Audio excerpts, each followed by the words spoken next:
Bonjour tout le monde, c'est Maud, on se retrouve pour un nouveau point lecture dans lequel je vais vous parler de 3 lectures, 2 du Plib et une lecture par laquelle je vais commencer avec Héros de l'Olympe, le tome 5, Le sang de l'Olympe de Rick Riordan, paru chez Albin Michel Louise. Le second livre dont je vous parlerai, il s'agira de L'apprentie faucheuse de J. Robbins, paru chez Le Héron d'Argent. Et le troisième livre dont je vous parlerai, il s'agit de Cendre de Johanna Marine, paru chez Snag.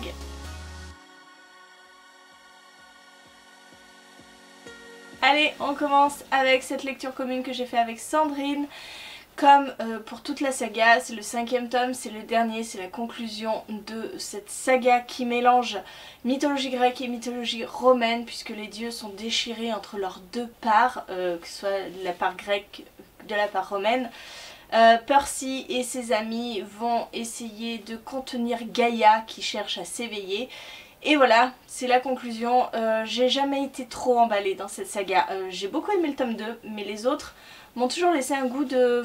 je m'ennuie un peu, c'est décevant, il se passe pas grand chose, je retrouve pas l'humour de Rick Riordan que j'avais adoré dans Percy Jackson.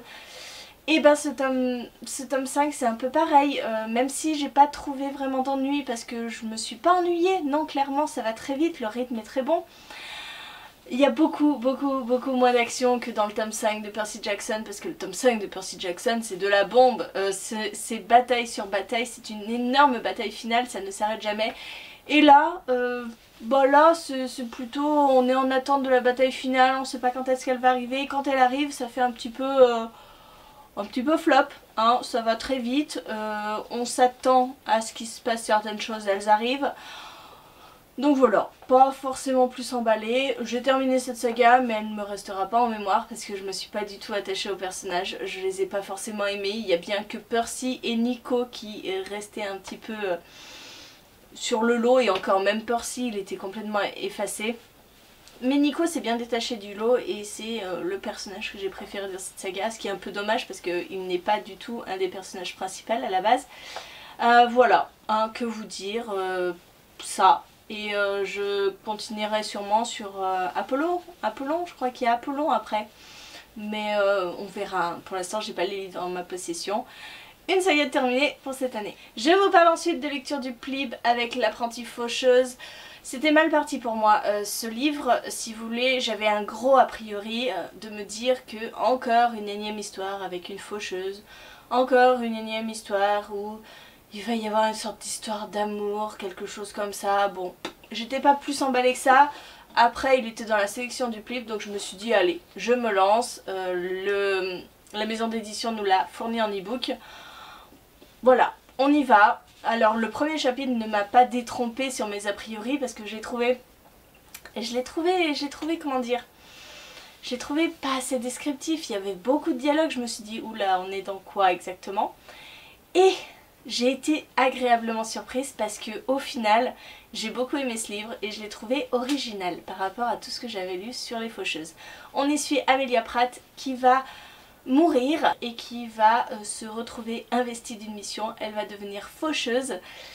Oui, c'est banal, hein, voilà, clairement là le résumé comme ça ne vous apprend rien, sauf que dans cet univers les faucheuses sont accompagnées par un Nankou qui est en quelque sorte son aide pour la fauche, hein, pour récupérer les âmes.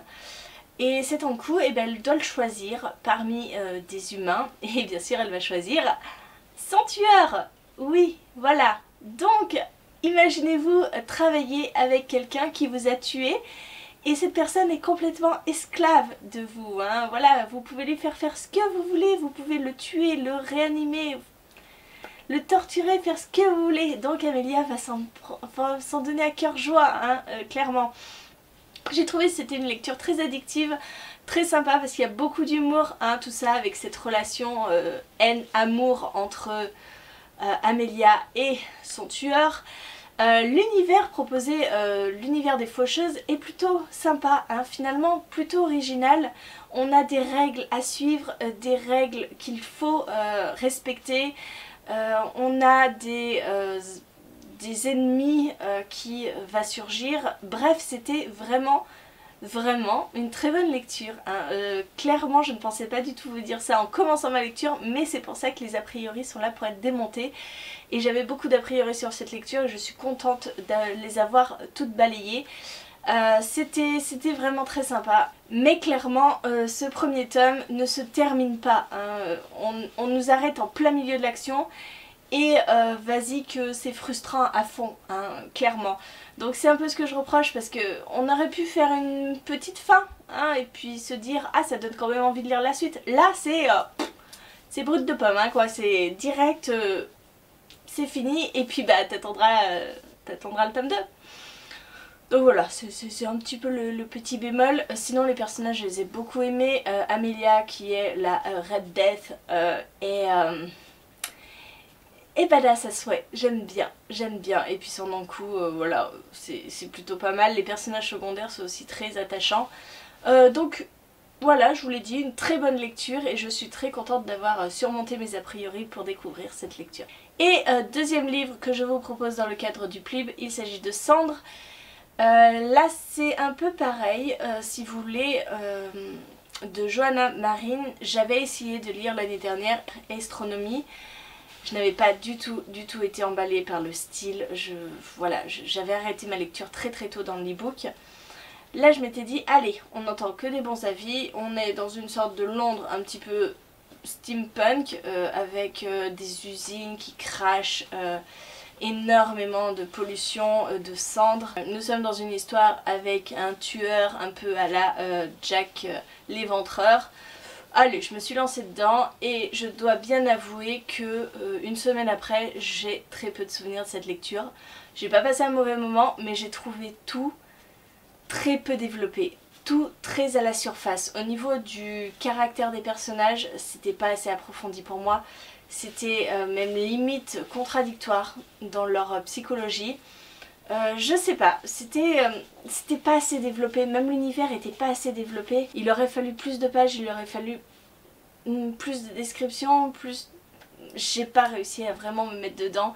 Je ne me suis pas attachée au personnage. L'histoire manque de précision, l'histoire manque de détails, voilà, tout est trop à la surface. Et comme je vous l'ai déjà dit, une semaine après, j'ai beaucoup de mal à vous en parler parce que j'ai déjà oublié la moitié de l'histoire. Donc je pense que ça veut dire beaucoup de choses par rapport à mon avis. Je n'ai pas vraiment apprécié cette lecture. Pourtant quand j'étais dedans, je passais un bon moment, mais c'est vrai que... voilà.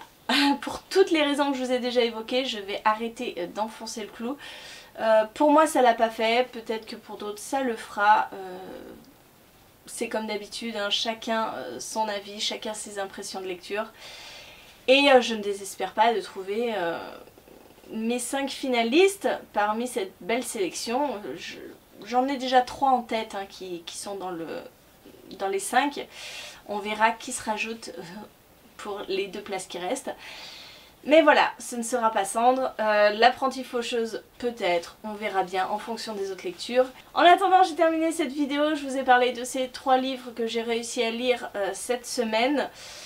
La semaine prochaine pour le point lecture, je ne sais pas puisque je suis dans le prieuré de l'Oranger et que j'ai lu 200 pages et qu'il en fait 1000. Est-ce que je l'aurai fini la semaine prochaine pour le présenter? Je ne sais pas, on verra bien, hein, je fais au fil de l'eau.